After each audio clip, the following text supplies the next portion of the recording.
Alors, voilà, nous allons donc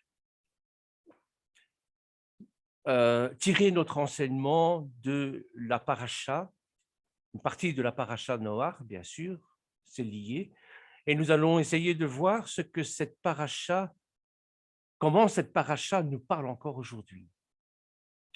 Parce qu'on pourrait se dire, bon, ben voilà, oui, c'est une belle histoire, hein, qui a impacté la mémoire collective, puisque dans toutes les civilisations, on parle du déluge, et même géologiquement et historiquement, il y a des traces dans la Terre.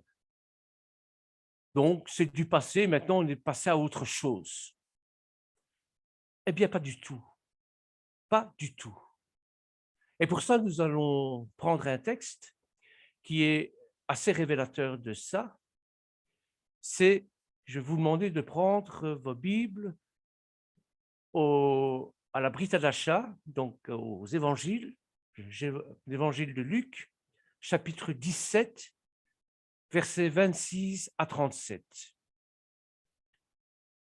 Je vais attendre que vous ayez. Et si quelqu'un veut le lire, bon, pour participer un petit peu à cet échange. Donc, Luc, chapitre 17, versets 26 à 37.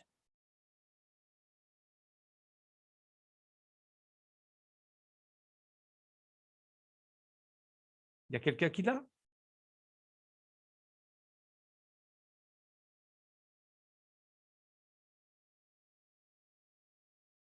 Luc, chapitre 17, versets 26 à 37. Oui, je l'ai, Bernard. Ah ben vas-y, Anne.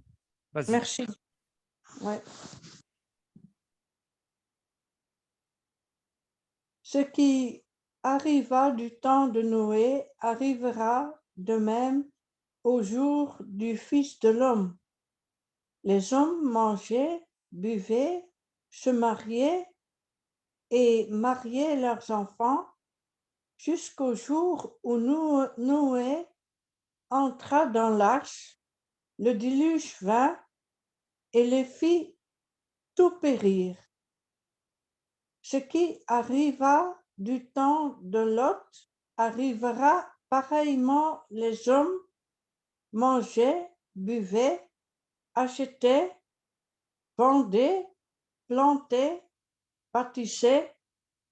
Mais le jour où Lot sortit de Sodome, une pluie de feu et de soufre tomba du ciel et les fit tout périr.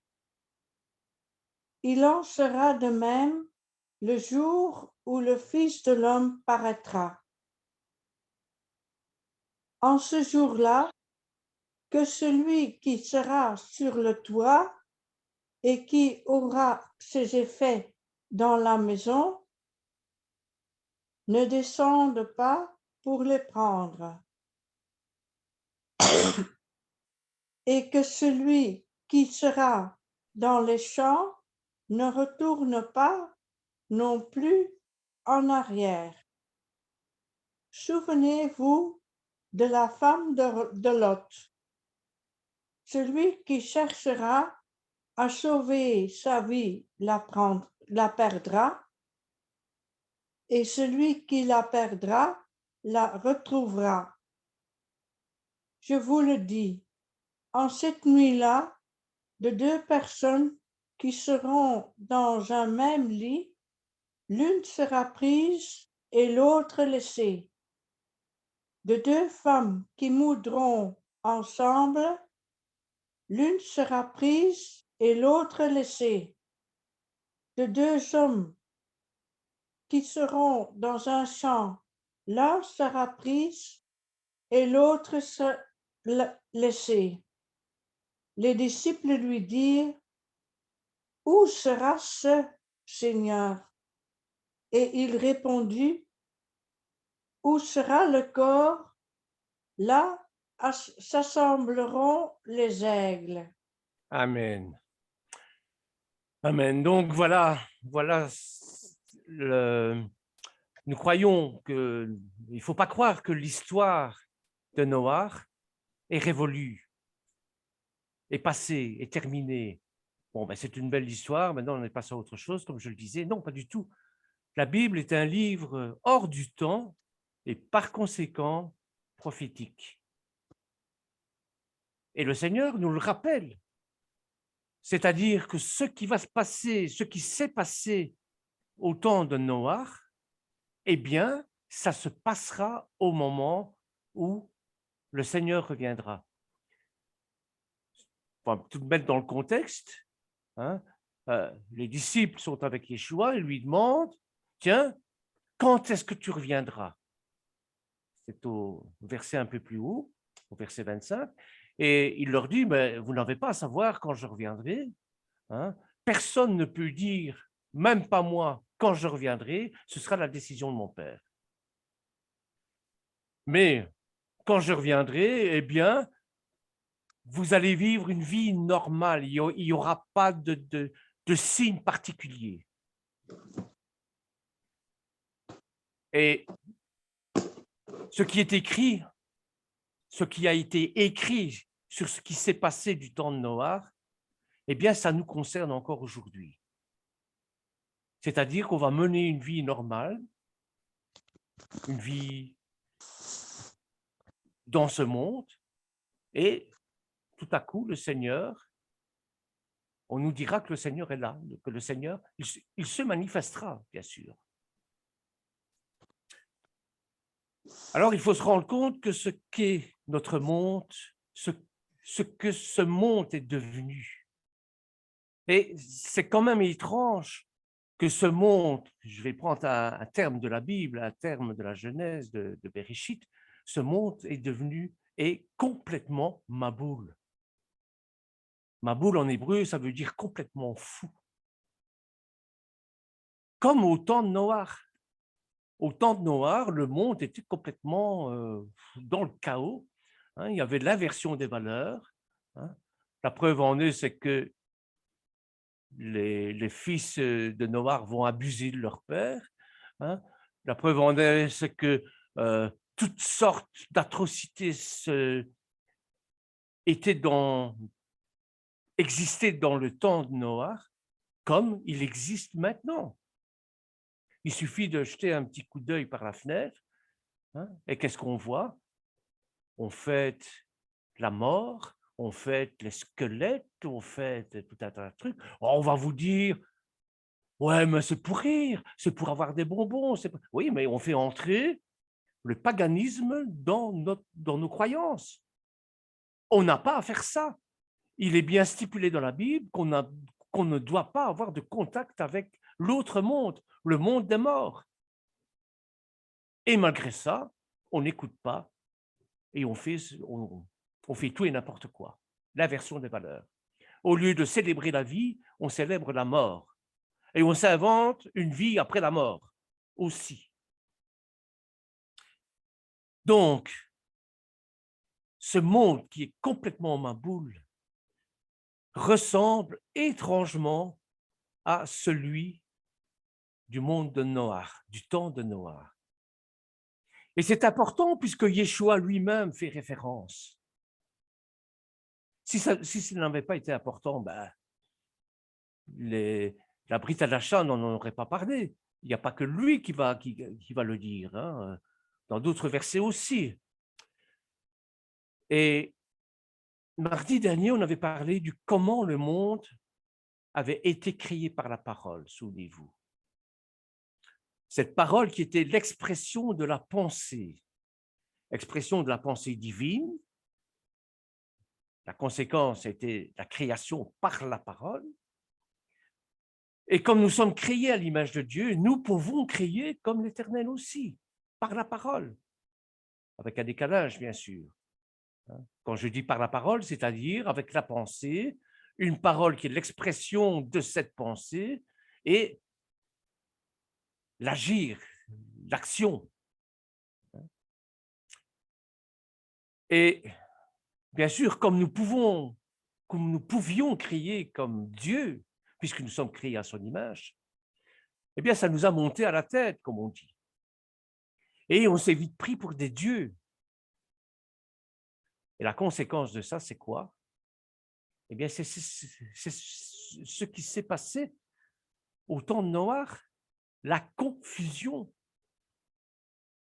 C'est-à-dire, c'est la tour de Babel. Nous allons reprendre la tour de Babel en Genèse, Bereshit, chapitre 11, versets 1 à 9, pour étayer un petit peu ce que je vais dire par la suite. Parce que c'est une catastrophe, bien sûr, ce qui s'est passé.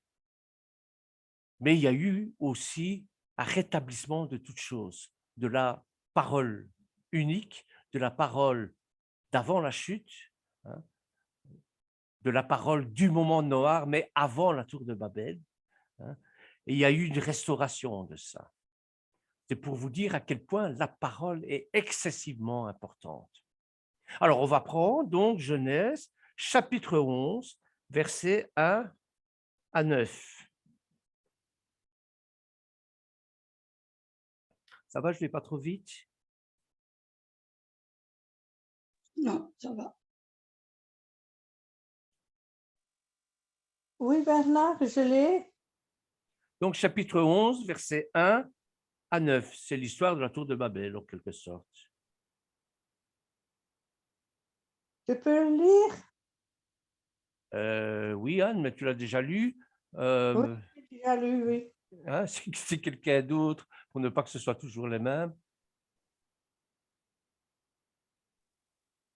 Ok, moi je peux lire si vous voulez. Oui, Donne-moi oui, de oui. vos les références, s'il te plaît. Donc, Bereshit, Genèse, chapitre 11, Oui, versets 1 à 9. 11, 1, 9, 11. Je suis de 1 à 9. On est Oui, bien d'accord. on C'est est bien l'histoire de la d'accord. tour de Babel. Voilà, c'est ça. La terre parlait la même langue, avec les mêmes mots. Partis de l'Est, ils trouvèrent une vallée au pays de Shinéar et ils s'installèrent. Lot, qui accompagnait Abraham, avait aussi un petit bétail et du gros bétail ainsi que des tentes. Le pays ne leur permettait plus d'habiter ensemble. Leurs biens étaient si considérables qu'ils ne pouvaient plus habiter ensemble. Il y eut querelle entre les bergers des troupeaux d'Abraham et les bergers des troupeaux de Lot. Les Cananéens et les Attends, Périsiens. je crois que donc, c'est le verset. Je me suis trompée. Ah bah Oui, oui, c'est pas j'ai grave. sauté de page, pardon, j'ai sauté de page ensemble, pardon. C'est pas grave. Donc, chapitre 11, versets Oh. 1 à 9. 1, 9, donc j'ai lu le 1 et j'ai lu le 2, c'est après. Verset 3, ils se dirent l'un à l'autre, faisons donc des briques et cuissons-les au feu. La brique leur servit de pierre et le bitume leur servit de mortier. Verset 4. Ils dirent alors, bâtissons-nous donc une ville et une tour dont le sommier atteigne le ciel, et faisons-nous un nom afin que nous ne nous dispersions pas sur toute la terre. Le Seigneur descendit pour voir la ville et la tour que bâtissaient les humains. Verset donc maintenant 6. Oui. Le Seigneur dit ainsi, ils sont un seul peuple, ils parlent tous la même langue. Et si ce n'est là que le commencement de pardon, et ce n'est là que le commencement de leurs œuvres. Maintenant, rien ne les empêchera de réaliser tous leurs projets. Descendons donc, et là, brouillons leur langue, afin qu'ils ne comprennent plus la langue les uns des autres. Verset 8. Le Seigneur les dispersa de là sur toute la terre. Ils cessèrent de bâtir la ville. C'est pourquoi on l'appela du nom de Babel. Ça veut dire brouillage. Car c'est là que le Seigneur brouilla la langue de toute la terre. Et c'est là que le Seigneur les dispersa sur toute la terre. Verset 10. Amen. Non, ça va, c'est bien. Ça va. Ok, Voilà, merci. voilà. Donc, depuis ce temps-là, de ce moment-là, nous restons dans cette confusion de langues. Je ne parle pas uniquement ici des traductions de l'hébreu en français ou du latin en français ou du latin, du français en espagnol ou du portugais en français. Je ne parle pas de ça. Je parle de cette confusion de sens, les sens des mots. Parce que même lorsqu'on parle la même langue, il arrive qu'on ne se comprenne pas. Parce que on n'a pas les mêmes sens des mots. Or, c'est excessivement important. Donc, cette confusion dans le sens de notre langue, de nos paroles, qui ne sont plus l'expression exacte de nos pensées. Regardons ce qui se passe aujourd'hui. Hein. C'est pareil. Hein. Ce qui se passe aujourd'hui, c'est que même dans une même langue, il y a des divisions au sein des familles parce qu'on a mal compris ce que l'autre a dit. Alors, c'est vrai, dans une famille qui croit au Seigneur, qui est au Seigneur, alors comment voulez-vous parler évangélien, je dis évangélien, à une personne qui ne parle pas, qui n'est pas sur la même longueur de vous? C'est excessivement difficile, c'est voire impossible.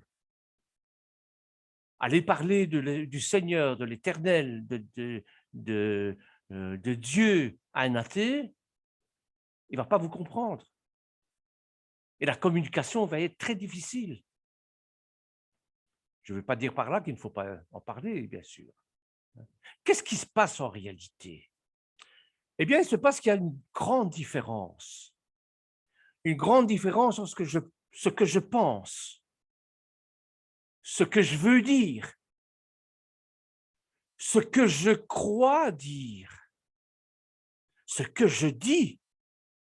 Il y a un abîme entre tout ça. Et si je parle, c'est qu'il y a un interlocuteur. Et de la part de mon interlocuteur, c'est pareil. Quand je parle, est-ce qu'il m'écoute? Est-ce qu'il retient ce qu'il a envie d'entendre? Ou bien est-ce qu'il entend vraiment ce que je dis? Est-ce qu'il comprend ce que je dis? C'est Babel, ça. Il y a 10 possibilités qu'on ait des difficultés à communiquer. Des centaines, j'ai dit 10, mais c'est des centaines. Mais essayons quand même. Essayons d'établir des ponts. Essayons de nous comprendre. Et pourtant, il s'est passé quelque chose. Lorsque Yeshua est arrivé, à Shavuot, il s'est passé quelque chose d'extraordinaire. C'est qu'on a pu avoir accès à la langue une, à la langue universelle, à la langue de Dieu d'avant Babel. Et vous savez, dans la Bible, les mots et même les situations sont parfois l'inverse de ce qui est. Et on va prendre un texte pour illustrer ça, qui se trouve dans Actes, chapitre 2, versets 1 à 11. Donc, Actes, chapitre 2, versets 1 à 11.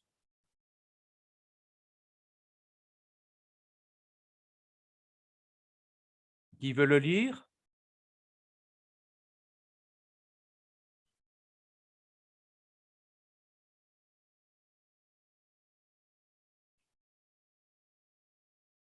Joël? J'arrive. Le jour de la Pentecôte, ils étaient tous ensemble dans le même lieu. Tout à coup, il vint du ciel un bruit comme celui d'un vent impétueux, et il remplit toute la maison où ils étaient assis. Des langues semblables à des langues de feu leur apparurent, séparées les unes des autres, et se posèrent sur chacun d'eux. Et ils furent tous remplis du Saint-Esprit et se mirent à parler en d'autres langues, selon que l'Esprit leur donnait de s'exprimer. Or, il y avait en séjour à Jérusalem des Juifs, hommes pieux, de toutes les nations qui sont sous le ciel. Au bruit qui eut lieu, la multitude accourut, et elle fut confondue parce que chacun les entendait parler dans sa propre langue. Ils étaient tous dans l'étonnement et la surprise, et ils disaient les uns les autres, « Voici ces gens qui parlent, ne sont-ils pas tous galiléens? Et comment les entendons-nous dans notre propre langue à chacun dans notre langue maternelle?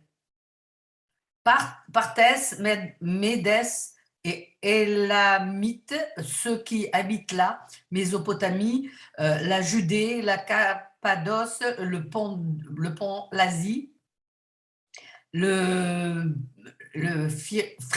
Phrygie, la Pamphylie, l'Égypte, le territoire de la Libye, voisine de Cyrène, et ceux qui sont venus de Rome, juifs en prosélytes, crétois et arabes, comment les entendons-nous parler dans nos langues des merveilles de Dieu? Je m'arrête là ou je continue au Oui, 12? non, c'est bien, c'est bien. Ok.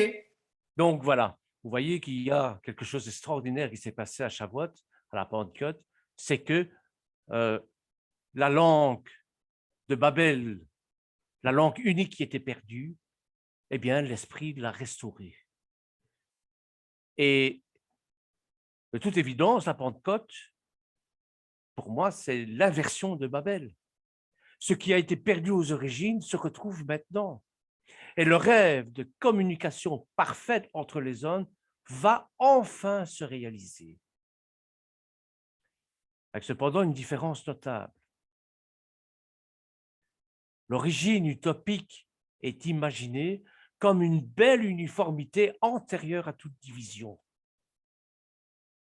De tout le monde, comme il est écrit dans Bereshit, tout le monde se servait d'une même langue et des mêmes mots. Le mot amour, dans toutes les langues, avait la même signification. Je parle du mot amour parce que l'apôtre Paul dira que des trois vertus théologales, hein, la charité, la foi, l'espérance et l'amour, on l'a traduit par la charité, eh bien, seule la charité restera. Et c'est ça le langage unique, le langage du cœur. Dieu est amour, ne l'oublions pas. Donc, l'avenir contenu en germe dans cette matinée de Pentecôte est plus réaliste, sinon moins étonnant, bien sûr. Et en traduisant le grec de mot à mot, on arrive à ceci. Ces hommes qui parlent ne sont-ils pas tous galiléens? Or, la Galilée, c'était une petite bourgade d'Israël. Alors, comment nous les entendons, chacun dans notre propre langue dans laquelle nous sommes nés? C'est comme à Shavuot, il y a des Juifs allemands, des Juifs américains, des Juifs belges, des Juifs italiens, se rencontrent là-bas et il se passe un phénomène et les gens qui parlent, ils les comprennent en italien, en français ou en néerlandais, en allemand, en anglais. Mais comment ça se fait? Parce que la langue nationale, bien sûr, n'est pas l'hébreu, mais la langue, on a adopté la langue du pays dans lequel on est en transition, en transit en tout cas, d'adoption, dans le pays d'adoption, la langue du pays d'adoption. Eh bien, avant Babel, on se comprenait parce que la langue était unique. Et après la Pentecôte, on se comprendra malgré la diversité des langues. Comme je vous le disais, le terme amour sera compris de la même manière par tout le monde. C'est un exemple, hein, bon. La nuance ne paraît pas négligeable, et d'autant moins que l'auteur des Actes ne craint pas la redondance. Il fait comme les Juifs. Vous savez que les Juifs aiment bien la redondance, le pléonasme, bon, chacun dans sa langue paternelle, mais forcément. Si Lorenzo était là, à Shavuot, en Israël, à ce moment-là, et qu'il entend la manifestation de l'Esprit Saint, mais c'est en italien qu'il va l'entendre. Si Raquelina était là, ben c'est en portugais. Si Ruben était là à ce moment-là, ben c'est en espagnol. Vous voyez? C'est ça. Et il utilise une forme grammaticale qui est la redondance, donc il répète les choses.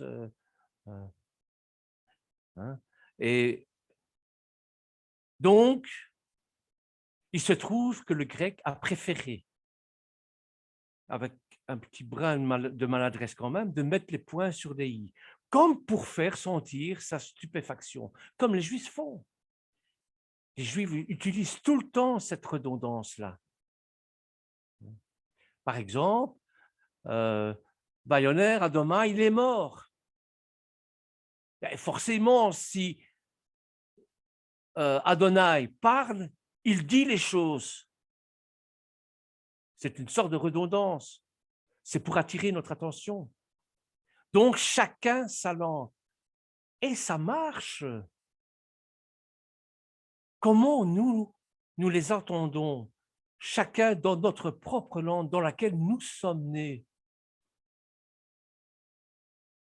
Enfin, il me semble qu'on en est là, dans cette scène symbolique, à l'origine de l'alliance renouvelée. La justification de la traduction.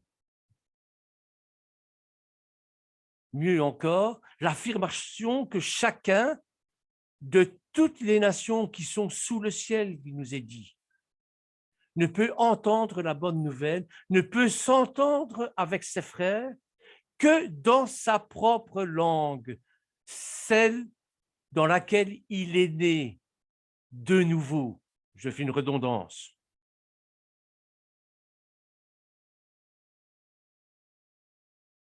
C'est ce que je vous disais tout à l'heure, si je parle évangélien, vous me comprendrez. Je n'aurai pas besoin de traduction, ou très peu en tout cas. Et si nous prions ensemble l'Esprit Saint, il n'y aura même plus besoin de parler. Nous allons nous comprendre. On peut parler de prophétie, on peut parler de ce que le Seigneur a fait dans notre vie. Nous le croyons parce que nous avons vécu à peu près la même chose. Mais si je parle de certains miracles à quelqu'un qui ne croit pas, ou bien il va me prendre pour un fou, ou bien il va me dire, écoute, tu as trop fumé, ou je ne sais pas ce que tu as bu hier soir, mais... Vous voyez? Mais entre nous,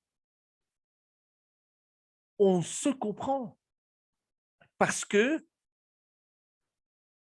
nous parlons dans notre propre langue, celle dans laquelle nous sommes nés de nouveau.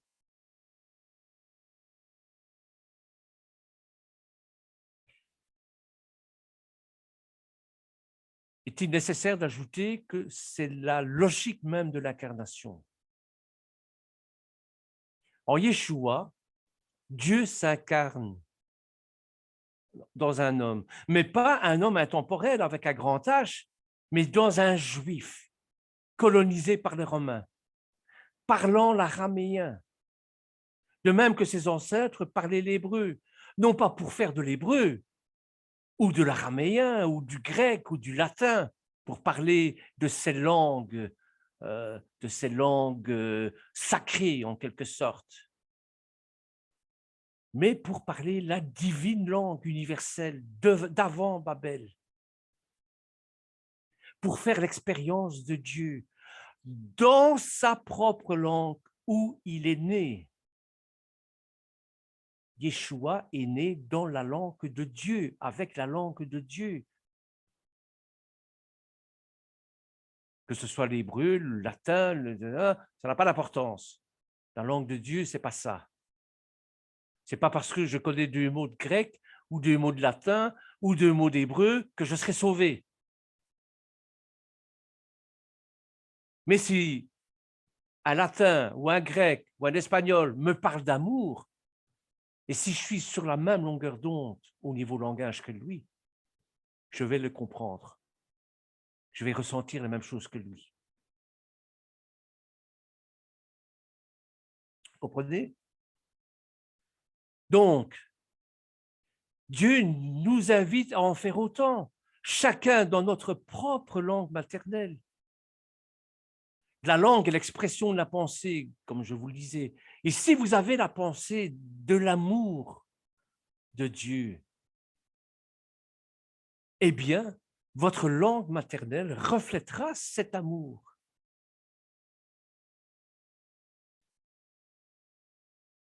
On a pris, bien sûr, 4 évangiles, 4 récits différents, 4 conceptions différentes, 4 visions différentes pour témoigner du salut.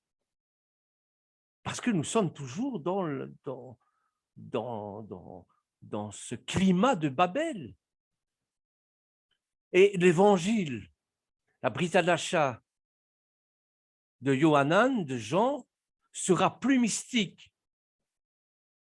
Il suffit de voir le prologue qu'on a pris la fois dernière, qui dans sa structure est comparable à la structure de Bereshit. Plus mystique que l'évangile de Luc, qui lui est médecin, et dont le salut le parle à travers la guérison des corps, ainsi que des âmes, bien sûr, c'est évident. Et différent de Matthieu, qui lui porte plus sur l'espérance d'un Messie, et ainsi de suite. Parce que Matthieu, c'est le juif parmi les juifs, lui. Hein? Vous voyez? Donc, le langage a quelque chose d'excessivement important. D'ailleurs, il y a eu une petite expérience qui a été faite par Frédéric II de Bavière. Je crois que c'est de Bavière. Il a voulu faire une expérience pour savoir quelle serait la langue et l'idiome des enfants à leur adolescence sans qu'ils aient jamais pu parler avec qui que ce soit. Donc, il a pris un groupe d'enfants, il les a mis à part, il a dit aux nourrices, vous ne leur parlez pas. Rien. Vous ne leur dites rien. Qu'est-ce qui s'est passé à votre avis? Il voulait savoir s'ils parleraient la langue hébraïque ou latine ou arabe ou n'importe. S'il allait découvrir des idiomes, des traits communs à toutes ces langues. Il voulait découvrir s'ils parleraient toujours la langue des parents dont ils étaient nés. Prenez un petit espagnol, vous ne le parlez pas, vous ne lui parlez pas, et regardez s'il va parler l'espagnol comme ses parents le parlaient. Donc, est-ce que cette langue est héréditaire ou pas? Mais il va se donner de la peine pour rien, parce que le résultat va être catastrophique. Les enfants, les nouveau-nés, à qui on ne parle pas, ils mourraient tous. Vous voyez à quel point le langage est quelque chose de primordial. Comme il est dit dans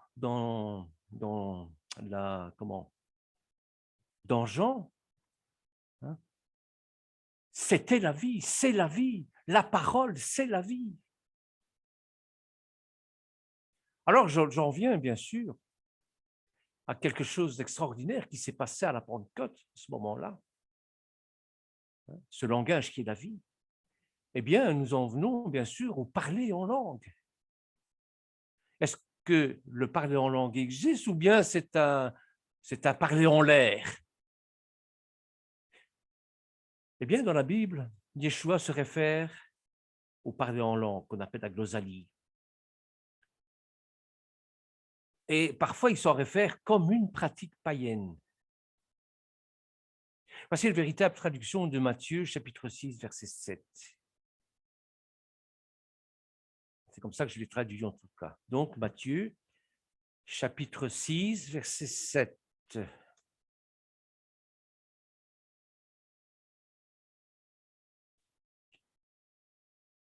Alors, Matthieu, chapitre 6, verset 7.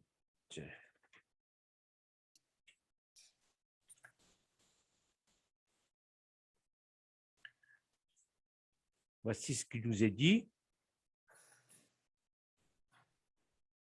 Quand vous priez,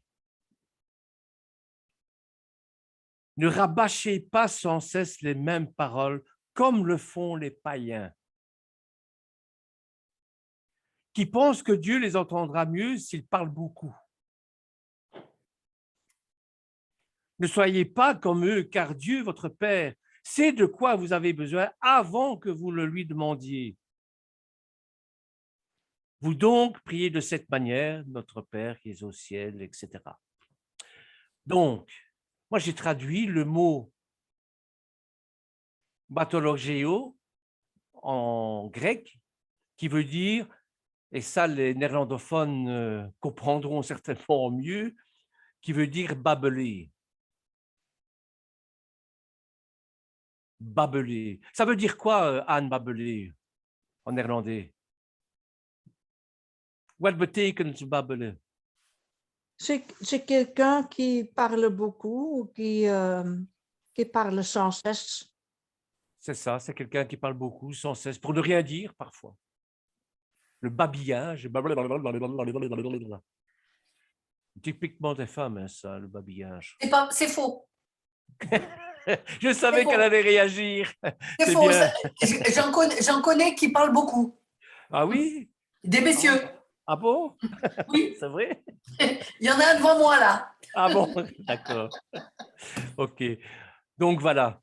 Donc, le mot original en grec, donc batolégéo, veut dire babeler, bégayer, jaser, répéter sans cesse la même chose.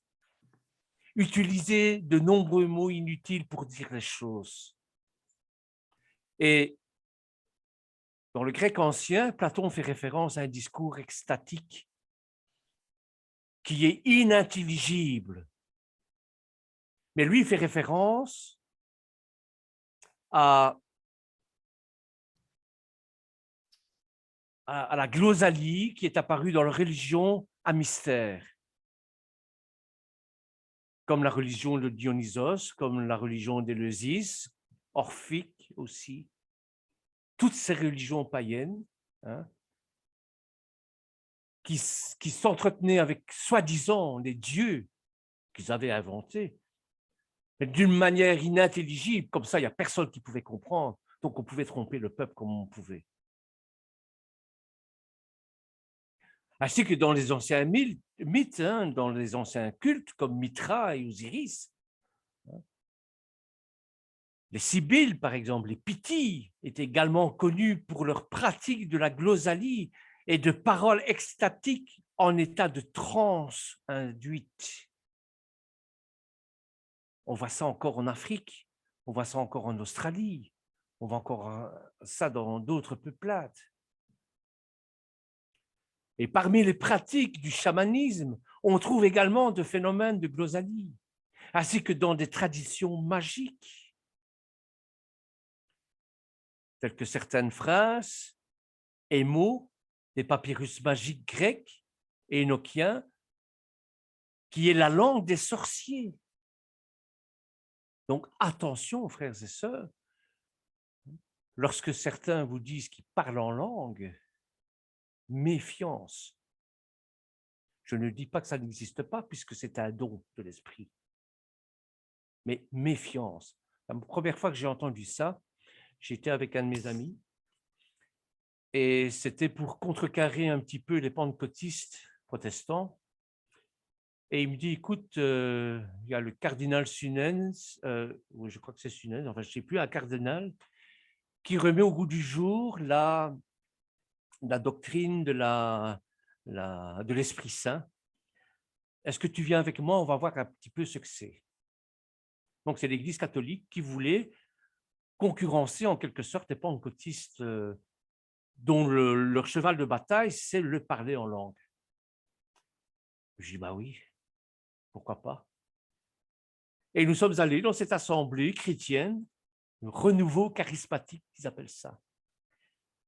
Je crois que c'est tombé un petit peu en désuétude, cette affaire-là, mais ce renouveau charismatique, et où on voyait des gens qui parlaient en langue, mais vous ne comprenez rien de ce qu'ils disaient.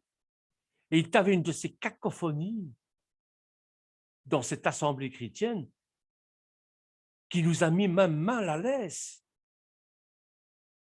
Alors c'est pour ça que je vous dis, frères et sœurs, attention.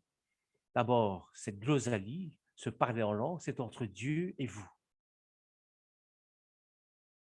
Et pas pour les autres. Ou alors il faut des traducteurs. Et comme je suis d'une nature méfiante, lorsque quelqu'un veut traduire ce qu'un autre dit que je ne comprends pas, mets 2 pieds sur le frein directement. Pourquoi? Parce que on a connu aussi des déviances, hein, pour mieux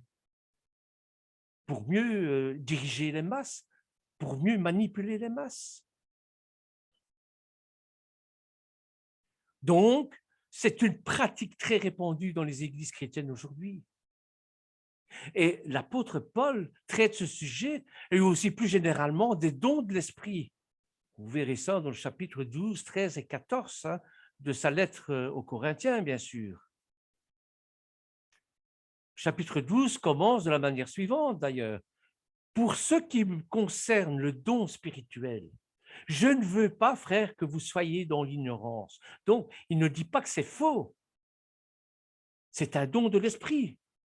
Mais attention de tous ces gens qui vous disent parler en langue. Surtout si on ne comprend pas. D'ailleurs, on n'a pas besoin de comprendre. Si vous êtes déjà arrivé de parler en langue, vous allez parler en langue avec le Seigneur.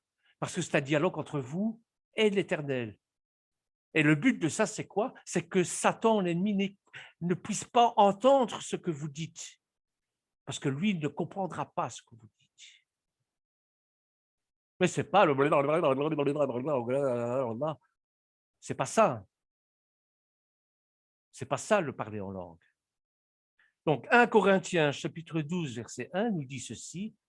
Oui, Dieu n'a jamais voulu que son peuple soit dans l'ignorance, car toute Église qui se réclame sincèrement de son nom doit être la colonne et l'appui de la vérité.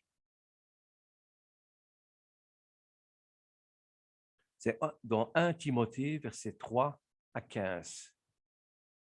Néanmoins, les écrits de Paul étaient connus même en son temps pour être parfois difficiles à comprendre.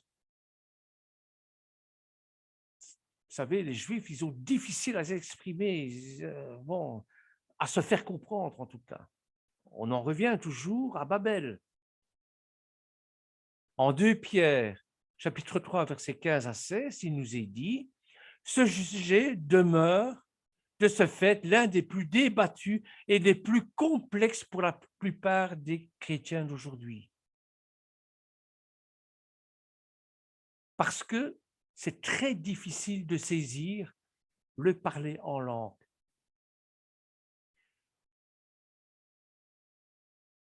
Donc, le parler en langue, on va voir ça un peu à travers quelques questions simples, en y répondant uniquement selon ce que la parole de Dieu enseigne et déclare à ce sujet-là. Il faut toujours se référer à la parole de Dieu. Il faut toujours se référer à la Bible.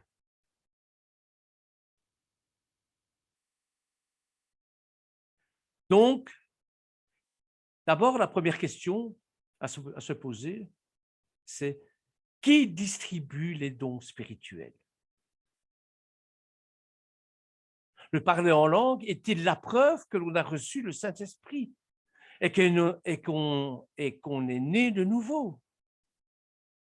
Combien de fois j'ai des frères pentecôtistes qui m'ont dit « Tu n'as pas l'Esprit parce que tu ne parles pas en langue. » Frères et sœurs, j'ai vu la manifestation de l'Esprit Saint autrement que par le parler en langue.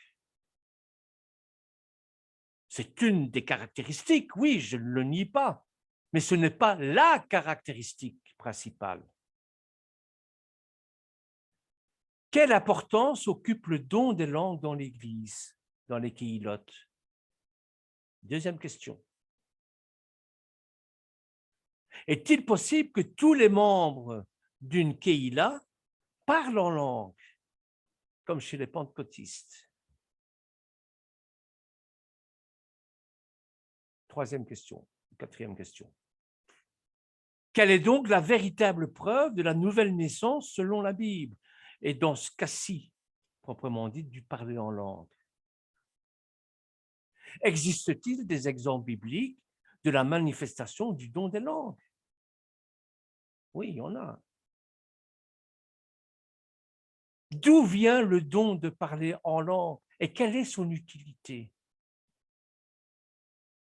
Posons-nous des vraies questions, des bonnes questions. À quoi servent les dons de l'Esprit dans l'Église, dans les Kehilot? À qui doivent-ils profiter? Comment le don des langues doit-il être pratiqué dans la Kehila? Est-ce que c'est n'importe comment, en tout temps, face aux yeux et au regard de tous? Vous verrez que ça ne fonctionne pas comme ça. Parler en langue, n'est-ce pas parler à Dieu et non aux hommes, selon Paul? Doit-on même comprendre ce que l'on dit? Voilà toutes les questions que je me suis posées, parce que ça fait un moment que je travaille le sujet, bien sûr, hein, parce que ce parler en langue, je ne le possède pas. Je crois qu'il n'y a personne qui le possède. Ça vient naturellement ou pas. Mais ce n'est pas pour ça que je ne suis pas né de nouveau, bien sûr. Sinon, je ne serais pas ici en train de vous babeler. Non, je ne serais pas ici en train de vous parler de la parole de Dieu, de la commenter avec vous et d'essayer de comprendre.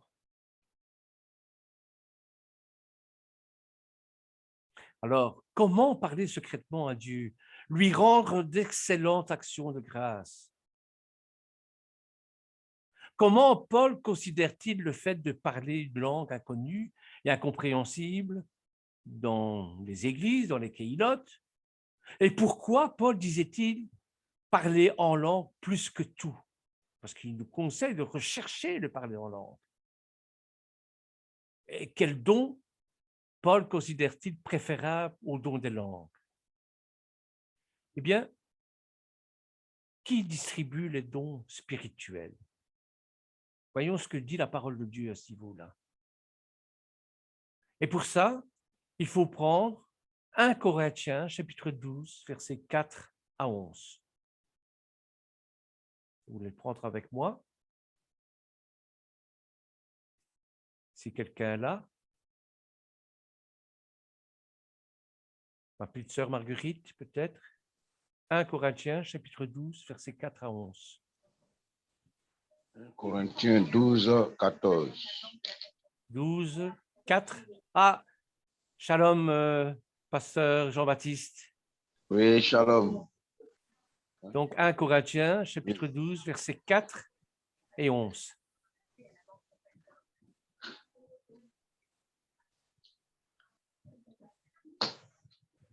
Je peux le lire si personne ne l'a. Oui, vas-y. Alors, il y a diversité de dons, mais le même esprit. Diversité de ministères, mais le même Seigneur. Diversité d'opérations, mais le même Dieu qui opère tout en tout.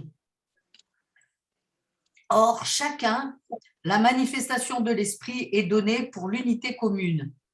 En effet, à l'un est donné par l'esprit une parole de sagesse, à l'autre une parole de connaissance, selon le même esprit.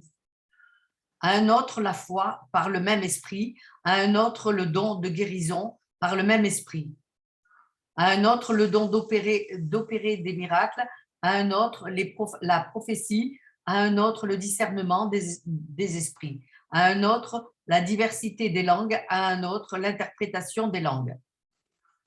Un seul et même esprit opère toutes ces choses, les distribuant à chacun en particulier comme il veut, comme Dieu le veut. Amen.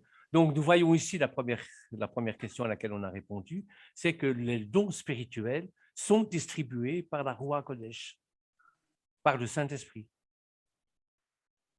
Aucun pasteur, ancien ou dirigeant d'église, ne peut décider d'accorder ou d'apprendre à un membre le don des louanges ou celui de la sagesse ou autre. Ça n'existe pas. On ne sait pas, il n'y a personne qui peut vous dire « je vais t'apprendre comment recevoir, comment parler en langue ». C'est un don. Et un don, c'est un cadeau immérité. Yoel a le don, ainsi que Ruben, ce sont des meneurs de louanges. Moi, je ne l'ai pas. Donc, je ne peux pas apprendre à quelqu'un à mener la louange. Je n'ai pas ce don-là. C'est l'Esprit Saint, qui est à l'origine de tous ces dons. C'est l'Esprit Saint qui décide, selon la Bible, à qui on accorde des dons et à chacun en particulier comme il veut. Le parler en langue est-il la preuve que l'on a reçu la Roi Kodesh et qu'on est né de nouveau? Eh bien, on en a parlé, bien sûr, lors de la Pentecôte. Les disciples se mirent à parler en langue et l'Évangile fut prêché avec puissance.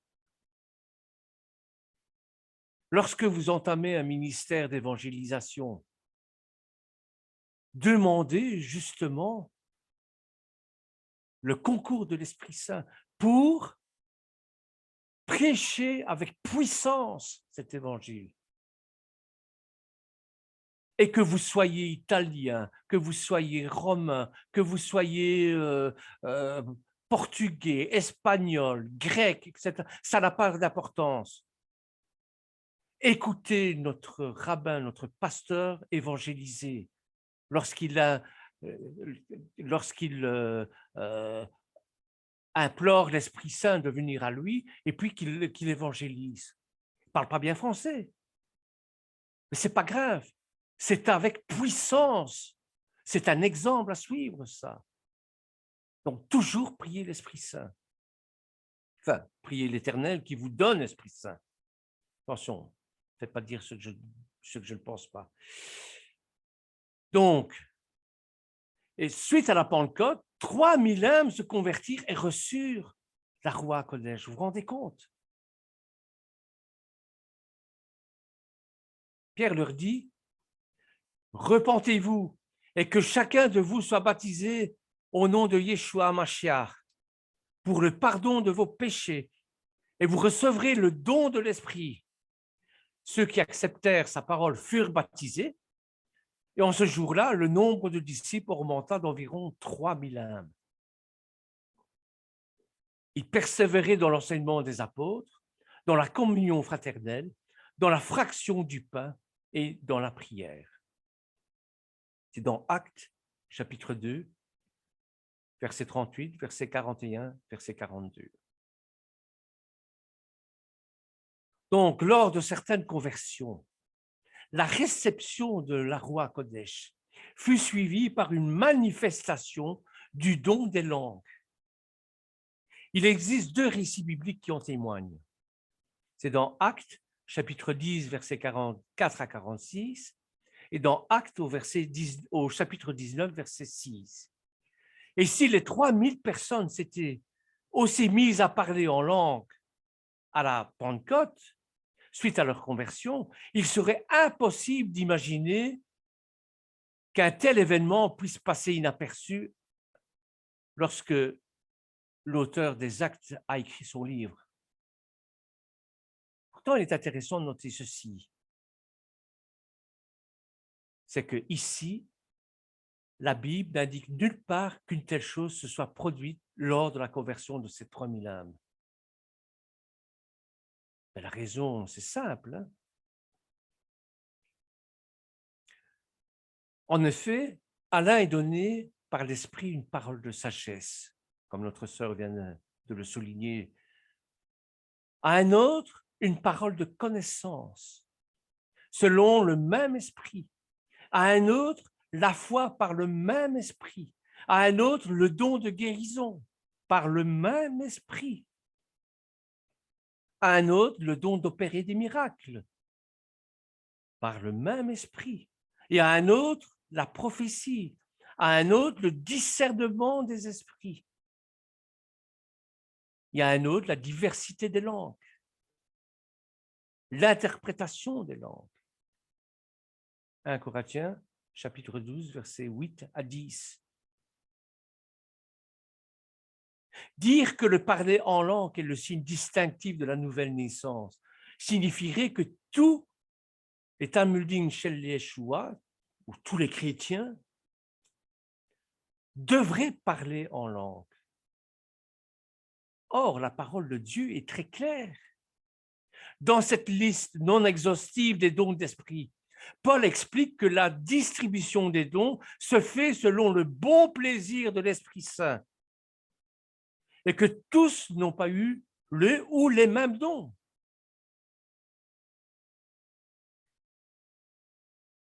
On ne peut donc pas dire à un croyant qui n'est pas né de nouveau ou n'a pas reçu le Saint-Esprit parce qu'il n'a pas le don des langues.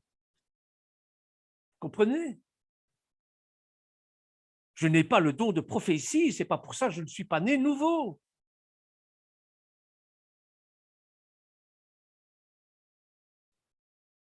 Quelle importance occupe le don des langues dans une église, dans une assemblée, dans une kéhilote?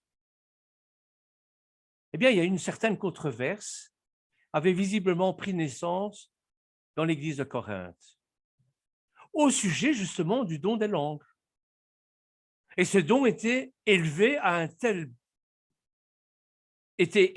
une telle position d'importance dans l'Église que l'apôtre Paul fut poussé à écrire à ce sujet dans sa première lettre. En 1 Corinthiens, chapitre 12, verset 12, versets 13 et 14. Et ça revient continuellement. Quand je parle avec des pentecôtistes, parfois, me disent, tu n'as pas reçu le don des langues. Tu n'es pas pentecôtiste. Oui, ça je le sais. Mais ce n'est pas pour ça que je ne suis pas né de nouveau. Ben, lisons ce que dit Paul concernant la position qui revient au don des langues dans l'Église. Quand je dis l'Église, c'est la Kaïla, c'est l'Assemblée. Hein. Bon, vous avez compris. Hein. Eh bien, et Dieu a établi dans l'Église, premièrement, des apôtres. Secondement, des prophètes. Troisièmement, des docteurs. Et ensuite, ceux qui ont le don des miracles. Puis ceux qui ont le don de guérir, de secourir, de gouverner, de parler diverses langues. Je répète parce que c'est très important, hein, Corinthiens, verset 12, chapitre 12, verset 28. Hein. Dieu a établi dans l'Église, premièrement, des apôtres. Deuxièmement, des prophètes. Troisièmement, des docteurs. Et ensuite, ceux qui ont le don des miracles. Puis ceux qui ont le don de guérir, de secourir, de gouverner, de parler diverses langues. Je répète, c'est 1 Corinthiens, chapitre 12, verset 28. Donc, Paul cite délibérément le don des langues en dernier, dans l'ordre qu'il donne ici. Pourtant, dans beaucoup d'églises aujourd'hui, frères et sœurs, je vous assure, le don des langues est présenté comme étant le don que tout chrétien doit avoir à tout prix. Dans les églises pentecôtistes, c'est comme ça. Est-il possible que tous les membres d'une église parlent en langue? Ben moi, je vous dis que non. Ben, on continue notre lecture. Hein. Au verset 29 et 30 du chapitre 12 de 1 Corinthiens, chapitre 12, il nous dit « Tous sont-ils apôtres? Tous sont-ils prophètes? Tous sont-ils docteurs? Tous sont-ils le don des miracles? Tous sont-ils le don de guérison? Tous parlent-ils en langue? Tous interprètent-ils » Eh bien, Paul pose une série de questions auxquelles il serait intéressant de répondre. Tous sont-ils apôtres? Ben non, bien sûr. Non. Je n'ai pas le don d'apôtre. Lorenzo a le don de l'apôtre. C'est pour ça qu'il est appelé à aller dans les pays. Hein? À la Côte d'Ivoire, Madagascar, Rome. Tous sont-ils prophètes? Non. Tous sont-ils docteurs? Non, bien sûr que non. Tous ont-ils le don des miracles? Non. Le seul miracle que j'ai pu faire dans ma vie, c'est amener des gens au Seigneur. C'est déjà pas mal. Hein? Oh, on peut les compter sur une main. Il y a peut-être d'autres que je ne connais pas, parce que bon, je sème, hein, et puis je ne sais pas qui va récolter. Bon. Tous ont-ils le don des guérisons? J'ai connu un frère qui avait ce don-là, qui a invoqué le Saint-Esprit et qui a posé les mains. Est-ce qu'on fait encore ça dans les églises? Oui, je l'ai déjà vu faire dans Lorenzo, imposer les mains sur des personnes malades, oui. Tous parlent-ils en langue? Sincèrement, frères et sœurs, moi, j'en connais très peu. De nouveau, peut-être parce que j'ai cette méfiance-là aussi. Hein. Bon. Conclusion, tous ne peuvent pas avoir reçu le même don, y compris celui des langues. Et comme nous l'avons vu précédemment, chaque membre reçoit un don quelconque, un don particulier, selon le bon vouloir de la Roi Kodesh. Tous ne reçoivent pas le même don. Quelle est donc la véritable preuve de la nouvelle naissance selon la Bible alors? Et après, je m'arrêterai là parce qu'il est déjà 12h18. Eh bien, quelle est la véritable preuve de la nouvelle naissance selon la Bible? Eh bien, lors de son entretien de nuit avec Nicodème, Yeshua va déclarer ceci, en Jean chapitre 3, verset 3. En vérité, je te le dis, si un homme naît de nouveau, il ne peut voir le royaume de Dieu.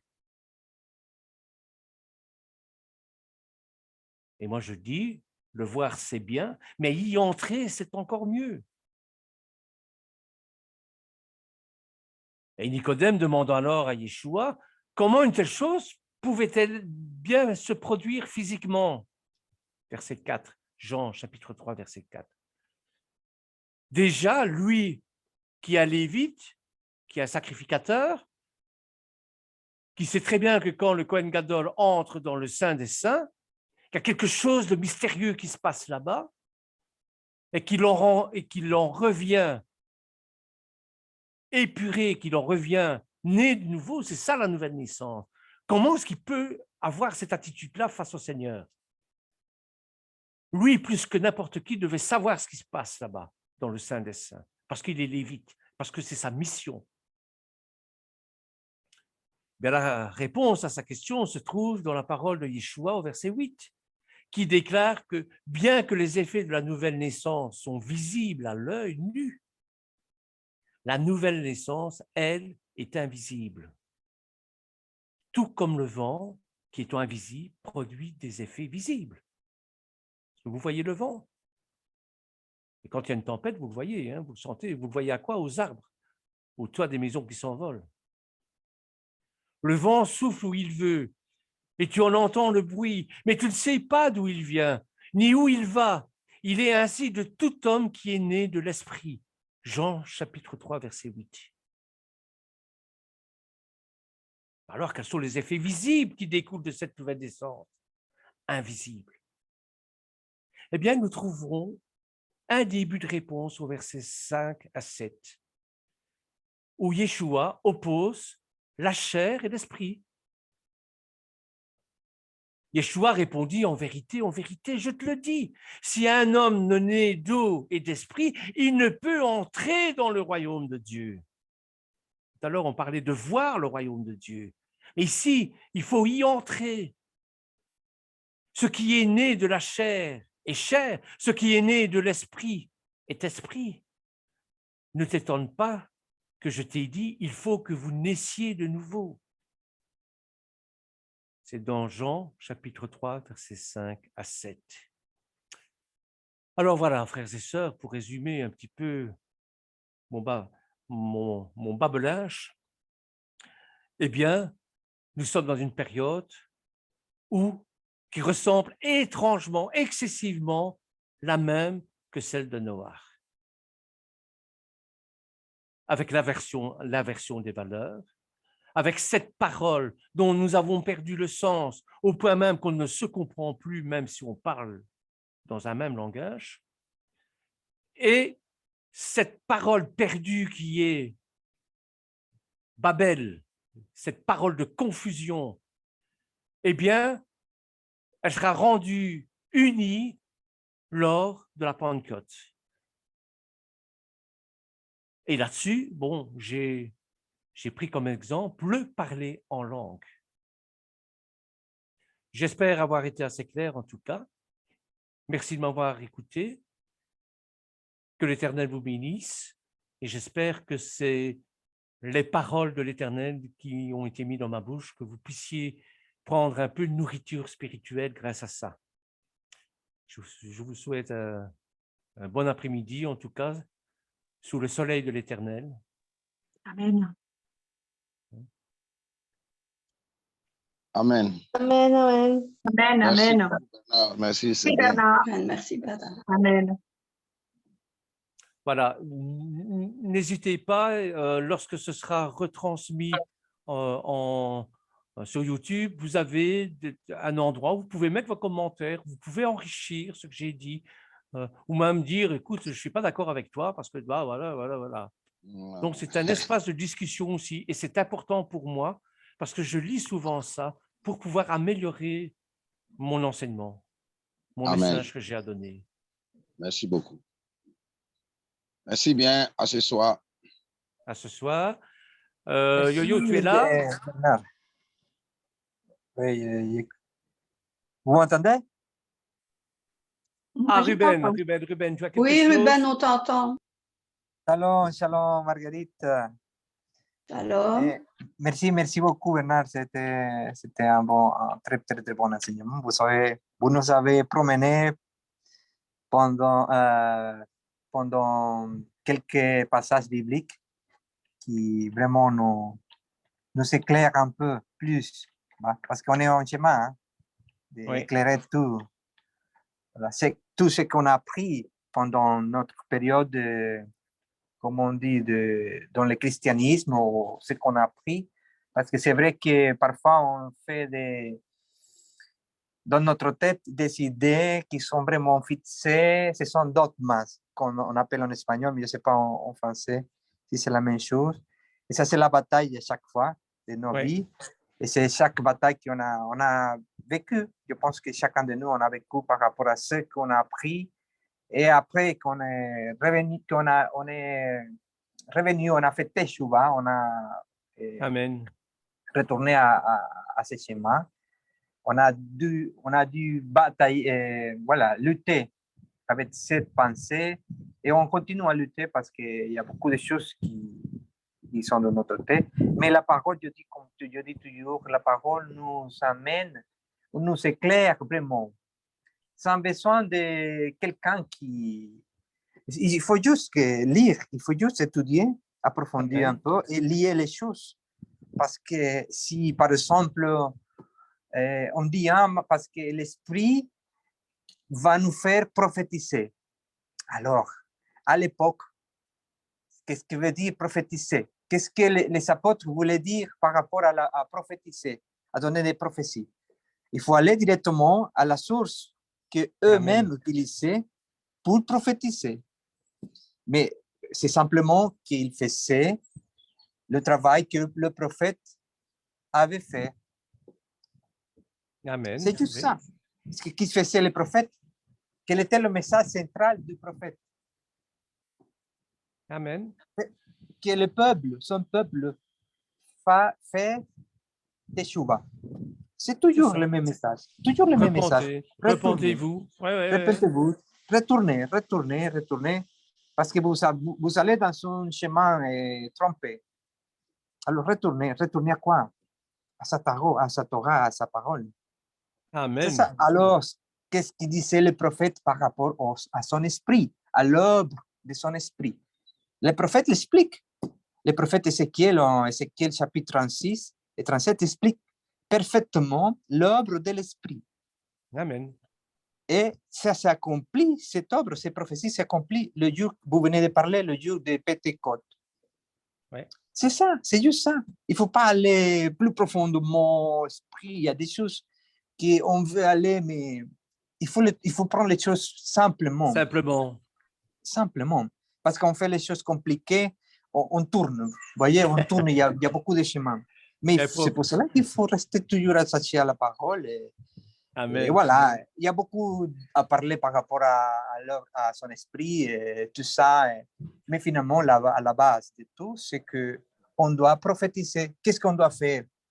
Qu'est-ce qu'on vient bien faire? Qu'est-ce qu'on doit prophétiser?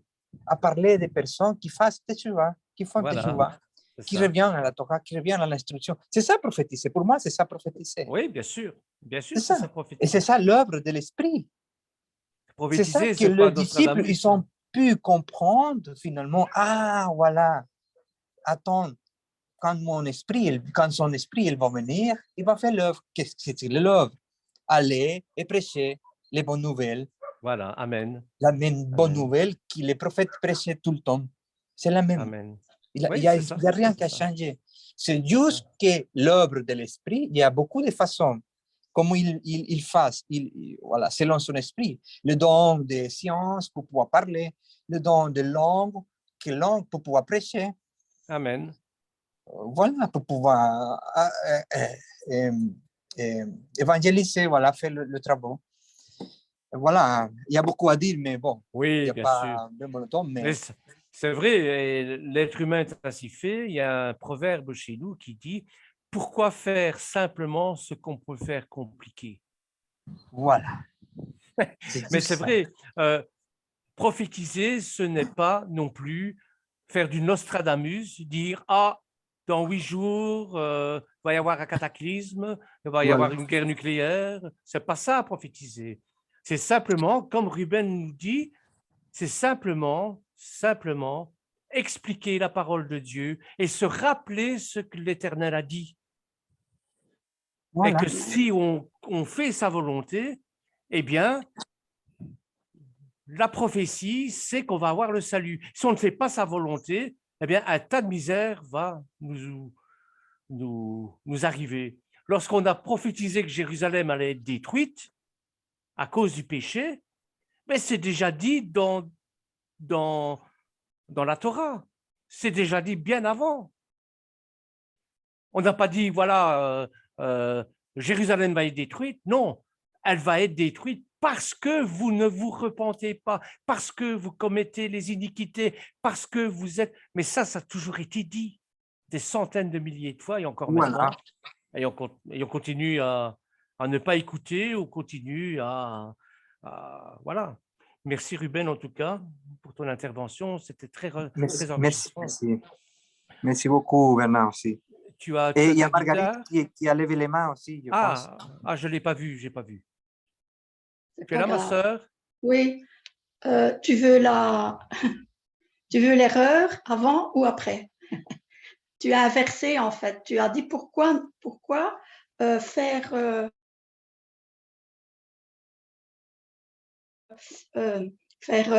simple quand on peut faire compliqué. Enfin, je ne sais plus, mais c'est l'inverse, en fait. Pourquoi faire compliqué quand… Voilà. Ça, c'est une chose.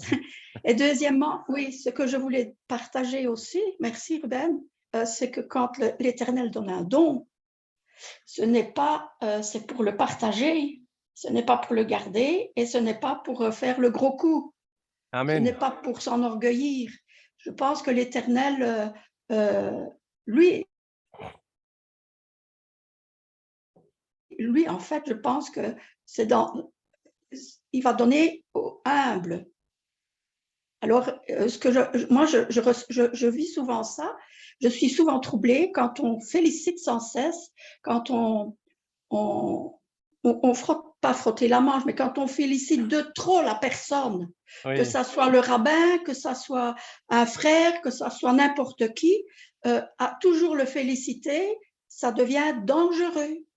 Parce oui, que bien ça sûr, bien sûr. Mais c'est vrai que c'est mon habitude à peut, moi ça peut voilà, en fait, voilà. Donc, quand Dieu donne, je pense que l'humilité est déjà là, Mhm. afin de pouvoir partager toujours dans l'humilité. OK. Oui, c'est vrai. Yeshua, lui, il ne voulait pas, en fait, que... Je pense que Yeshua n'était pas comme ça. Hein. Il avait reçu tous les dons et voilà. On allait vers lui pour recevoir, on l'écoutait, mais on n'allait pas toujours le féliciter. Ah, bravo, bravo, bravo. Que bien du contraire. Non, mais Voilà, c'est n'empêche un petit que aperçu, c'est quelque chose que je voulais c'est vrai. partager parce que c'est dangereux. Mais c'est vrai que quand il a fait l'appel de ses apôtres, il y a un apôtre qui est allé chercher son frère et qui lui a dit, j'ai rencontré le Messie, viens voir, viens l'écouter. Donc, il faut quand même, de ce côté-là, non pas encenser. Moi, quand j'encense les gens, c'est parce que j'y vois non pas pour le flatter, mais je vois une vérité qui se dégage. Oui, ça oui, je suis d'accord. Voilà, Mais bon, mais c'est on peut vrai être que conscient et envoyer, et voilà, dire à quelqu'un, voilà, viens écouter la parole, viens si écouter tu parles telle bien, ben personne. oui, tu Mais parles je veux bien. dire, ne pas trop Non, c'est vrai, vers cette personne qui a reçu quelque chose de c'est vrai, c'est vrai. Je Ruben, peux tu la sais, part de Dieu. Voilà, ne pas tout le temps frotter la lampe d'Aladin, quoi. Sinon, un beau jour, mais comme ça, elle est bien huilée, elle est bien illustrée, elle brille bien comme ça. Ruben, tu sais, tu as ta guitare près de toi? et la sœur la sœur là, elle lève le doigt, elle veut dire quelque chose. Ah, vas-y, ma soeur, excuse-moi. Voilà. D'abord, je m'excuse parce que j'ai écouté, j'ai travaillé en même temps, parce que voilà, je suis une femme débordée, donc je m'en excuse, mais j'ai quand même participé les trois quarts. Hein, j'ai essayé de comprendre. Alors, Bernard, merci. Mais ce sujet que tu as parlé, il est très important. Je le connais bien parce que j'étais de longues années évangélique. Je connais bien le parler en langue, tout ça. Mais je partagerai peut-être dans le groupe puisque tu donnes la permission tout à l'heure. Là, ce n'est pas le moment, c'est l'heure du repas. Mais je veux répondre à ce que Marguerite a dit. Je suis d'accord avec elle. Oui, bien Donc, sûr. quand on flatte trop un serviteur de Dieu qui a reçu un don quelconque, eh bien, on a tendance à l'idolâtrer. On le prend après, l'orgueil monte dans la personne. Oui. Donc, par contre, je suis aussi bien d'encourager les serviteurs de Dieu, ou tout chrétien qui a Mhm. reçu quelque chose de la part de Dieu, à le partager. Donc, nous devons encourager et lui dire, écoute, c'est bien, je suis d'accord avec toi, ça m'a fait du bien, voilà, j'ai appris des choses, etc., etc. Mais nous devons faire attention à ne pas idolâtrer une personne. Parce C'est que vrai. c'est à cause de l'orgueil que Satan a chuté. Et s'il y a bien une chute que Satan veut utiliser dans nos vies, c'est l'orgueil. Ben, Donc, nous évidemment. devons Oui, rester tu as avec nous, raison. encourageons-nous les uns les autres. Ben, Voilà. Pour le évidemment. moment, c'est tout. Mais tu as, oui, Merci de m'avoir écouté. mais non, mais tu as raison. C'est vrai que Et garder l'orgueil. l'humilité, rester dans Oui, c'est ça. l'humilité. C'est Oui, ça. parce Toujours se que référer au Seigneur sans cesse. C'est ça. avec l'humidité, on a mal au dos, hein, aux articulations. Hein.